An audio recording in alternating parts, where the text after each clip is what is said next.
মার্কিন ডলারের বিপরীতে ইরানের মুদ্রা রিয়ালের ইতিহাসে সবচেয়ে বড় দরপতন ঘটেছে। মুক্ত বাজারে এক মার্কিন ডলারের বিপরীতে লেনদেন হয়েছে 16,20,500 ইরানি রিয়ালে।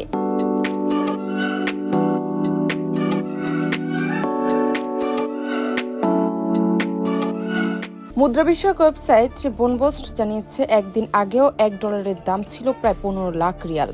অর্থাৎ মাত্র 24 ঘন্টার ব্যবধানে রিয়ালের দরপতন হয়েছে প্রায় 1.5 লাখ। বিশ্লেষকদের মতে সাম্প্রতিক রাজনৈতিক অস্থিরতা ও নিরাপত্তা শঙ্কাই এই পতনের মূল কারণ। গত মাসের শেষ দিকে ইরানে সরকার বিরোধী বিক্ষোভ শুরু হয়। এর জেরে গত 7 জানুয়ারি দেশটিতে ইন্টারনেট সংযোগ বন্ধ করে দেয় সরকার।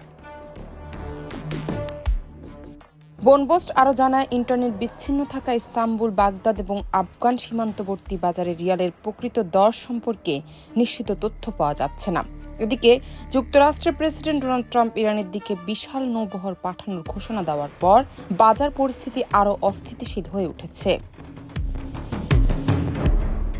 বিশ্লেষকরা আশঙ্কা করছেন, ইরানের চারপাশে নৌ অবরোধ তৈরি হতে পারে। এছাড়া দেশটির তেল ও গ্যাস ক্ষেত্র লক্ষ্য করেও হামলার ঝুঁকি উড়িয়ে দেওয়া যাচ্ছে না।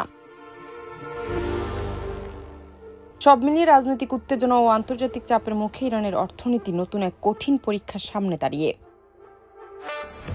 জানাত নিপু, দেশ রূপান্তর।